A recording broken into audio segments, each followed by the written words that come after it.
दोस्तों, अगर आप भी अपनी लाइफ में कुछ नया सीखने की चाह रखते हैं, तो इस चैनल को अभी सब्सक्राइब कर लें।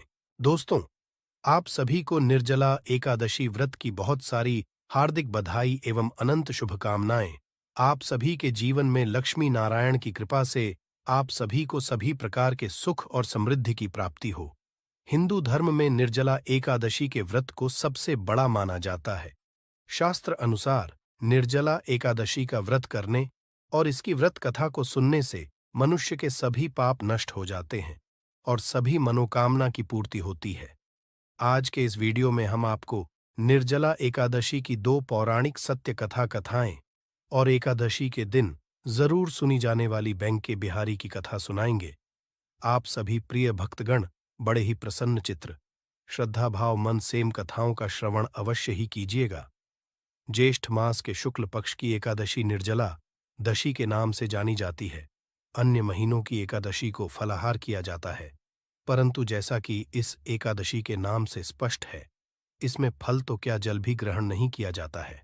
इसलिए गर्मी के मौसम में यह एकादशी बड़े तप व कष्ट से की जाती है। यही कारण है कि इसका सभी एकादशियों से अधिक महत्व है। अधिक मांस सहित एक वर्ष की 26 एकादशी न की सके तो केवल निर्जला एकादशी का व्रत कर लेने से वर्ष की सभी एकादशी करने का फल प्राप्त हो जाता है। तो आइए भगवान के चरणों का ध्यान करते हुए निर्जला एकादशी की व्रत कथा को सुनते हैं। किंतु आप कथा को पूरा श्रवण करें, आधा अधूरा बीच में न छोड़े। किसी भी व्रत कथा को आधा अधूरा बीच में नहीं छोड़ा जाता। किंतु उससे पहले अभी तक आपने इस कथा को लाइक नहीं किया है। यदि आप भी भगवान श्री कृष्णा जी के भक्त, चैनल को सब्सक्राइब अवश्य करें और में जय श्री राधे कृष्णा लिखें। चलिए अब श्रवण करते हैं निर्जला एकादशी की पावन कथा। भीमसेन व्यास जी से कहने लगे कि हे पिता माता युधिष्ठिरा, माता कुंती, द्रौपदी, अर्जुना, नकुल और सहादेवा आदि सब एकादशी का व्रत करने को कहते हैं। परंतु महाराज, मैं उनसे कहता हूं कि भाई, मैं भगवान की शक्ति पूजा आदि तो कर सकता हूं, दान भी दे सकता हूं, परंतु भोजन के बिना नहीं रह सकता। इस पर व्यास जी कहने लगे कि हे भीमसेन, के बिना नहीं रह सकता। इस पर व्यास जी कहने लगे कि हे भीमसेन, यदि तुम नर्क को बुरा और स्वर्ग को अच्छा समझते हो तो प्रतिमास की दोनों एकादशियों को मत खाया करो।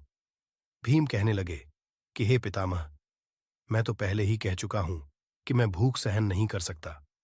यदि वर्ष भर में कोई एक ही व्रत हो तो वह मैं रख सकता हूं, क्योंकि मेरे पेट में व्रत नाम वाली अग्नि है, तो मैं किए बिना नहीं रह सकता। भोजन करने से वह शांत रहती है, इसीलिए पूरा उपवास तो क्या, एक समय भी बिना भोजन किए रहना कठिन है। अतः आप मुझे कोई ऐसा व्रत बताइए जो वर्ष में केवल एक बार ही करना पड़े और मुझे स्वर्ग की प्राप्ति हो जाए। श्री व्यास जी कहने लगे, हैं पुत्र, बड़े बड़े आर्षियों ने बहुत शास्त्र बनाए हैं जिनसे बिना धन के थोड़े परिश्रम से ही स्वर्ग की प्राप्ति हो सकती है। इसी प्रकार में दोनों पक्षों की एकादशी का व्रत मुक्ति के लिए रखा जाता है। व्यास जी के वचन सुनकर भीम से नरक में जाने के नाम से भयभीत हो गए और कब कर कहने लगे, अब मैं क्या करूं? मास में 2 व्रत तो मैं नहीं कर सकता। हाँ, वर्ष में एक व्रत करने का प्रयत्न अवश्य कर सकता हूं। अतः वर्ष में एक दिन व्रत करने से यदि मेरी मुक्ति हो जाए तो ऐसा कोई व्रत बताइए। यह सुनकर व्यास जी कहने लगे कि वृषभ और मिथुन की संक्रांति के बीच ज्येष्ठ मास के शुक्ल पक्ष की जो एकादशी आती है उसका नाम निर्जला है। तुम उस एकादशी का व्रत करो।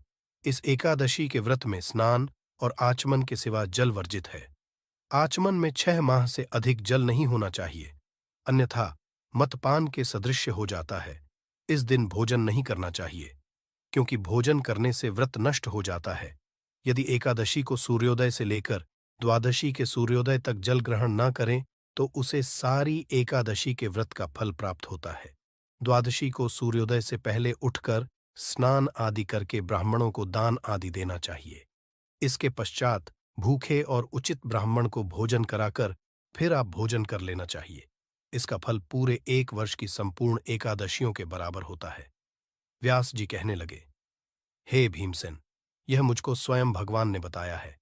इस एकादशी का पुण्य समस्त तीर्थों और दानों से अधिक है। केवल एक दिन मनुष्य निर्जल रहने से पापों से मुक्त हो जाता है। जो मनुष्य निर्जला एकादशी का व्रत करते हैं, उनकी मृत्यु के समय यमदूत आकर नहीं घेरते हैं। भगवान के पार्षद उसे पुष्पक विमान में बैठाकर स्वर्ग को ले जाते हैं। अतः संसार में सबसे श्रेष्ठ निर्जला एकादशी का व्रत है। इसलिए यकीन के साथ इस व्रत को करना चाहिए। इस दिन नमो भगवते वासुदेवाय मंत्र का उच्चारण करना चाहिए और गौ का दान करना चाहिए। एकादशी को भीम सैनी या पांडव एकादशी भी कहते हैं। निर्जला एकादशी व्रत करने से पूर्व भगवान से प्रार्थना करें कि हे भगवान, आज मैं निर्जला व्रत करता हूं। दूसरे दिन भोजन करूंगा। मैं इस व्रत को श्रद्धापूर्वक करूंगा। अतः आपकी कृपा से मेरे सब पाप नष्ट हो जाएं। इस दिन जल से भरा हुआ एक घड़ा वस्त्र से ढककर स्वर्ण सहित दान करना चाहिए। जो मनुष्य इस व्रत को करते हैं, उनको करोड़ों पल सोने के दान का फल मिलता है। और जो इस दिन यज्ञ अधिक करते हैं, उसके फल का वर्णन तो किया नहीं जा सकता। इस एकादशी के व्रत से मनुष्य विष्णु लोक को प्राप्त होता है। जो मनुष्य इस दिन अन्न खाते हैं, वे चांडाल के समान हैं।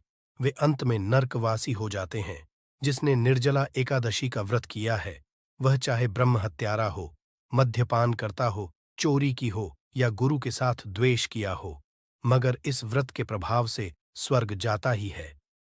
हे कुंती, जो पुरुष या स्त्री श्रद्धापूर्वक इस व्रत को करते हैं, उन्हें अग्रलिखित कर्म करने चाहिए। प्रथम भगवान का पूजन, फिर गौदान, ब्राह्मणों को मिष्ठान दक्षिणा देनी चाहिए तथा जल से भरे कलश का दान अवश्य करना चाहिए। निर्जला के दिन अन्न, वस्त्र, जूते आदि का दान भी करना चाहिए।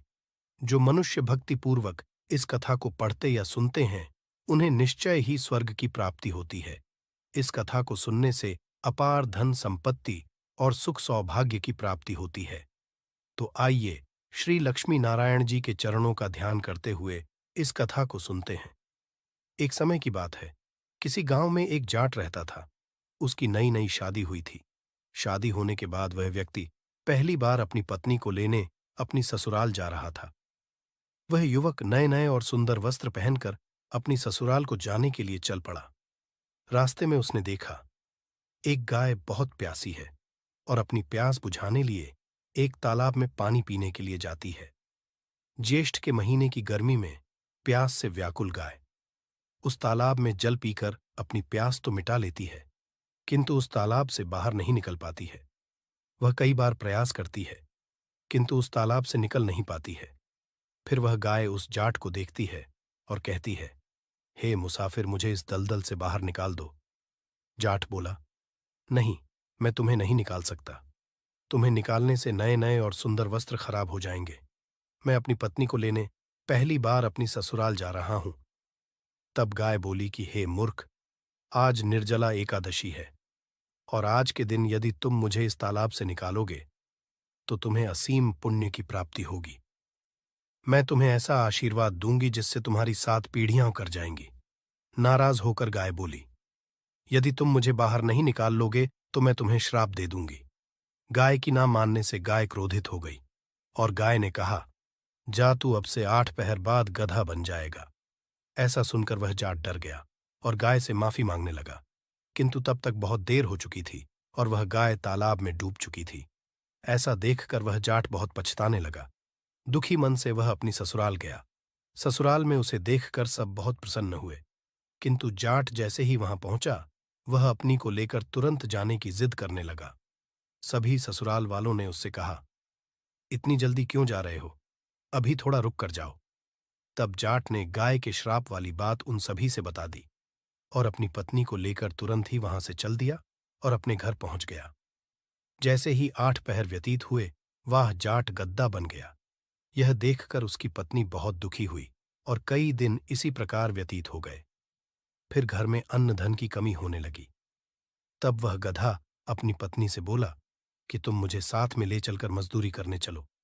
उसकी पत्नी और गधा दोनों राजा के यहां पहुंचते हैं। वहां पर कुएं की खुदाई का काम चल रहा होता है। राजा उसे अपने यहां काम पर रख लेता है। फिर उसकी पत्नी अपने सिर पर मिट्टी से भरी हुई डलियां रखकर काम करने लगती है।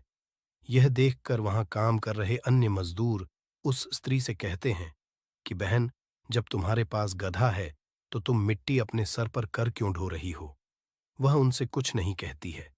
यह सब दृश्य दूर से राजा भी देख रहा होता है। फिर एक दिन राजा उस स्त्री से पूछता है कि तुम इस गड्ढे से काम क्यों नहीं लेती हो?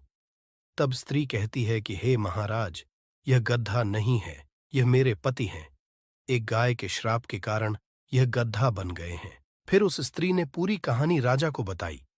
तब राजा ने उस स्त्री की मदद करने की सोची और अपने राज्य के विद्वान ब्राह्मण को बुलाकर इसका उपाय। तब उन ब्राह्मणों ने राजा से कहा कि महाराज, इसका एक ही उपाय है। यदि कोई मनुष्य अपने जीवन काल में 101 एकादशी का व्रत रख चुका हो और वह अपने इस पुण्य का फल यदि इस गधे को दे दे, तो वह फिर से मनुष्य बन जाएगा। इसके बाद राजा ने अपने सिपाहियों के द्वारा पूरे नगर में यह खबर पहुंचा दी कि जिस किसी ने भी 101 एकादशियों का व्रत रखा हो और यदि वह अपना पुण्य देने को तैयार हो, तो वह उस व्यक्ति अपना आधा राज्य दान कर देंगे। किंतु ऐसा ऐलान करने के बाद भी पूरे राज्य में कोई ऐसा व्यक्ति नहीं मिला। किसी ने 11 तो किसी ने 21 एकादशियों का ही व्रत कर रखा था। यह सुनकर राजा बड़ा चिंतित हुआ। उतनी ही देर में वहां पर एक बूढ़ी स्त्री आती है और वह राजा से कहती है कि महाराज, मैंने पूरी 101 एकादशियों का व्रत कर रखा है। तब राजा खुश होकर बोला कि हे माता, आप अपनी 100 एकादशी के व्रत का इस गड्ढे को दे दीजिए। मैं आपको अपना आधा राज्य और ढेर सारा धन दूंगा। तब बूढ़ी स्त्री कहती है कि मैं इस उम्र में राज्य और धन को लेकर क्या करूंगी महाराज। मैं इस गड्ढे को केवल 100 एकादशी के व्रत का ही पुण्य दूंगी और बची हुई एक एकादशी, जो निर्जला एकादशी है, उसका पूर्ण है मैं स्वयं अपने पास रखूंगी, क्योंकि निर्जला एकादशी के व्रत का पुण्य मुझे मोक्ष दिलाएगा। मैं भगवान श्री हरि विष्णु और मां लक्ष्मी को प्राप्त कर लूंगी। ऐसा कहकर उस बूढ़ी स्त्री ने 100 एकादशियों के व्रत का फल उस गड्ढे को दे दिया और उस पल के प्रभाव से वह गड्ढा फिर से मनुष्य बन गया। किंतु एकादशी का पुण्य न मिलने से उसका पूरा शरीर तो मनुष्य का बन गया, किंतु उसके शरीर से गड्ढे की पूंछ ना हट पाई। बोलिए श्री लक्ष्मी नारायण भगवान की जय। अब सुनेंगे बांके बिहारी की कथा बोल। बांके बिहारी की जय हो ठकुर जी महाराज की जय हो। कृष्णा कन्हैया भगवान की जय हो। श्री कृष्णा भगवान के अनंत स्वरूपों की जय हो। एक ब्राह्मण था, वह रोजाना घर घर जाकर भगवद गीता का पाठ किया करता था। एक दिन उन्हें एक चोर ने पकड़ लिया और कहा कि तेरे पास जो कुछ भी है मुझे दे दे। तब वह पंडित बोला कि बेटा, मेरे पास कुछ भी नहीं है, तुम एक काम करना, मैं यही पड़ोस के घर में जाकर भगवद गीता करता हूं। वह यजमान बहुत ही दानी लोग हैं। जब मैं सुना रहा होता हूं तब तुम उनके घर जाकर चोरी कर लेना। तो चोर ने उनका कहा मान लिया और पंडित को छोड़ दिया। दूसरे दिन जब पंडित जी पड़ोस में कथा सुनाने गए, तब वह चोर वहां पर आ गया। तब पंडित जी बोले कि यहां से मिलो, दूर एक गांव है, वृंदावन, वहां पर एक लड़का आता है जिसका नाम है कान्हा। वह हीरे, मोतियों, जवाहरातों से लदा हुआ रहता है। यदि कोई लूटना चाहता तो उसको लूटो। वह रोज रात को उस पीपल के पेड़ के नीचे आता है जिसके आसपास बहुत सी झाड़ियां हैं। चोर ने यह सुना और खुशी खुशी वहां से चला गया। वह वहां से सीधे अपने घर गया और अपनी बीवी से बोला कि आज मैं कान्हा नाम के बच्चे को लूटने जा रहा है, मुझे रास्ते में खाने पीने के लिए कुछ सामान बांध कर दे दो। तो उसकी पत्नी ने सत्तू उसको दे दिया और कहा कि बस यही है जो कुछ है। तो चोर ने कहा कोई बात नहीं, इतना ही काफी है। आज मेरा यह संकल्प है कि मैं आज उस कान्हा को लूट कर ही आऊंगा। वह पैदल ही पैदल टूटे चप्पलों से वहां से चल पड़ा। रास्ते में कान्हा का नाम लेते हुए अगले दिन शाम को जब वहां पहुंचा, जो जगह उसे पंडित जी ने बताई थी, अब वहां पहुंचकर उसने सोचा कि यदि मैं यहीं सामने खड़ा हो गया तो बच्चा मुझे देखकर भाग जाएगा, तो मेरा यहां आना बेकार हो जाएगा। इसीलिए क्यों नहीं, मैं पास वाली झाड़ी में छुप कर बैठ जाता हूं। जैसे ही वह बच्चा आएगा तो उसे लूट लूंगा। ये सोचकर वह जैसे ही झाड़ी में घुसा तो झाड़ियों के कांटे उसको चुभने लगे। उस समय उसके मुंह से एक ही आवाज आई, कान्हा। कान्हा, उसके सारे शरीर पर कांटे ही कांटे लग गए, पर उसके मुंह से सिर्फ एक ही आवाज निकल रही थी कि कान्हा आ जाओ, कान्हा आ जाओ। कान्हा अपने भक्तों की ऐसी दशा देखकर कान्हा जी चल पड़े। तभी रुक्मणी जी बोली कि प्रभु आप कहाँ जा रहे हो, वह आपको लूट लेगा। तो प्रभु बोले कि कोई बात नहीं, मैं अपने ऐसे भक्तों के लिए लूट जाना तो क्या मिट जाना भी पसंद करता हूं। ठाकुर जी ने बच्चे का रूप धारण किया और आधी रात को वहां आ गए, और वह जैसे ही पेड़ के पास पहुंचे, चोर एकदम से बाहर आ गया और उन्हें पकड़कर बोला कि कान्हा, तूने मुझे बहुत दुखी किया है। ये चाकू देख रहा है ना, अब चुपचाप सारे गहने मुझे दे दें, वरना मैं तुम्हें मार दूंगा। तो कान्हा जी ने हंसते हुए सारे गहने उसे दे दिए। चोर हंसी खुशी अगले दिन अपने गांव वापस पहुंच गया। सबसे पहले उस जगह गया जहां पर पंडित जी कथा सुना रहे थे। जितने भी गहने वह चोरी करके लाया था, उसका आधा हिस्सा पंडित जी के चरणों में रख दिया। जब पंडित जी ने पूछा कि यह क्या है, तब उसने कहा कि आपने ही मुझे उस कान्हा का पता दिया था। मैं उसी को लूट कर आया हूं और यह आपका आधा हिस्सा है। तो पंडित जी ने सुना तो यकीन हुआ और बोले कि मैं इतने सालों से पंडिताई कर रहा हूं, वह मुझे आज तक नहीं मिला, और तेरे जैसे पापी को कान्हा कहां से मिल सकता है। तो चोर ने कहा कि मैं सच बोल रहा हूं। चोर के बार बार यही बात कहने पर पंडित जी बोले कि चल, मैं भी चलता हूं तेरे साथ, वहां पर मुझे भी दिखा कान्हा कैसा दिखता है। और वह दोनों वहां से चल दिए। चोर ने पंडित जी से कहा कि आओ मेरे साथ यहां पर छुप कर बैठ जाओ। दोनों का शरीर कांटों से लहूलुहान हो गया और बस मुंह से एक ही आवाज निकली कि कान्हा कान्हा आ जाओ। ठीक मध्य रात्रि कान्हा जी बच्चे के रूप में वहां आए तो दोनों झाड़ियों से निकलकर बाहर आ गए। पंडित जी की आंख में आंसू थे, वह फूट फूट कर रोने लगे। चोर के चरणों में गिर पड़े और बोले कि हम जिसे आज तक देखने के लिए तरसते रहे, जो आज तक लोगों को लूटा आया है, तुमने आज उसे ही लूट लिया। धन्य हो, आज तुम्हारी वजह से मुझे कन्हा के दर्शन हुए हैं। तुम धन्य हो। इसीलिए कहा जाता है कि जो सच्चे दिल से कृष्णा कन्हैया को पुकारता है, तो वह भागे भागे चले आते हैं। तो प्रेम से कहिए, श्री रधे रधे गोपाल। दूसरों ना कोई बोलिए। श्री लक्ष्मीपति विष्णु भगवान की जय। हरे कृष्णा। एक और कहानी कहने वाली हूं। लपसी और तपसी की कहानी। एक लपसी था, एक तपसी था। तपसी हमेशा भगवान की तपस्या करता था, किंतु उसे चोरी करने की आदत थी। लपसी हमेशा शेर की लस्सी बनाता और पहले भगवान को भोग लगा था, उसके बाद मैं स्वयं भोजन करता। दोनों भाइयों का यही नियम था। तो एक दिन कोई बात को लेकर दोनों भाइयों में कहा सुनी हो गई, तो तपस्वी बोला कि मैं रोजाना भगवान की तपस्या करता हूं, इसीलिए मैं बड़ा हूं। लपसी बोला कि मैं रोज भगवान को भोग लगाता हूं, इसीलिए मैं हूं। ऐसा कहते हुए दोनों जोर जोर से लड़ने लगे। तभी वहां से नराट जी गुजर रहे थे। दोनों को लड़ता हुआ देखकर वहां आए और उनसे पूछा कि तुम दोनों लड़ क्यों रहे हो। तो दोनों ने अपने आप को बड़ा बताया और साथ में बड़ा होने का कारण भी बताया। तो नारद जी बोले कि मैं तुम्हारा फैसला कर दूंगा, कल आऊंगा, बता दूंगा अभी कौन बड़ा है। दूसरे दिन लपसी और तपस्वी स्नान कर अपनी रोज की भांति भगवान की भक्ति करने आए। तो नारद छुपकर बहुमूल्य वाण एक एक अंगूठी उन दोनों के आगे रख दी। जैसे ही भक्ति करते हुए तपस्वी की नजर उस अंगूठी पर पड़ी, तो चुपचाप से उठाई और अपने पैर के नीचे दबा ली। लपसी की नजर अंगूठी पर पड़ी, किंतु उसने ध्यान नहीं दिया। उसने पहले भगवान को भोग लगाया और फिर स्वयं भोजन करने के लिए बैठ गया। थोड़ी देर बाद नारद जी सामने आए तो दोनों ने पूछा कि अब बताओ, हम में से कौन बड़ा है। तो नारद जी ने तपस्वी से के लिए कहा। तो वह खड़ा हुआ तो उसके पैर के नीचे दबी हुई अंगूठी दिखाई दी। तो नारद जी ने तपस्वी से कहा, तपस्या तो तुम करते हो, इतनी तपस्या करने के बाद भी तुम्हारी चोरी करने की आदत नहीं गई। यह अंगूठी मैंने ही तुम दोनों के आगे रखी थी। मैं यह देखना चाहता था कि तुम दोनों में से किसके मन में लालच है। तो तूने तो अंगूठी दिखाई पड़ते ही झट से अपने पैर के नीचे दबा ली। किंतु लपसी का ध्यान अंगूठी पर जाने के बाद भी लपसी ने अंगूठी को न ही उठाया और न ही ध्यान दिया। उसने सिर्फ अपने भगवान जी में ही ध्यान रखा, उन्हें भोग लगाया और बाद में स्वयं भोजन करने लगा। इसीलिए लपसी बड़ा है और तुम्हें तुम्हारी तपस्या का कोई भी फल नहीं मिलने वाला।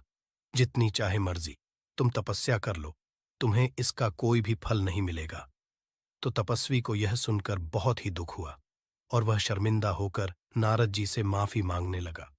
और लगा कि आज तक कि मेरी गलती माफ करो।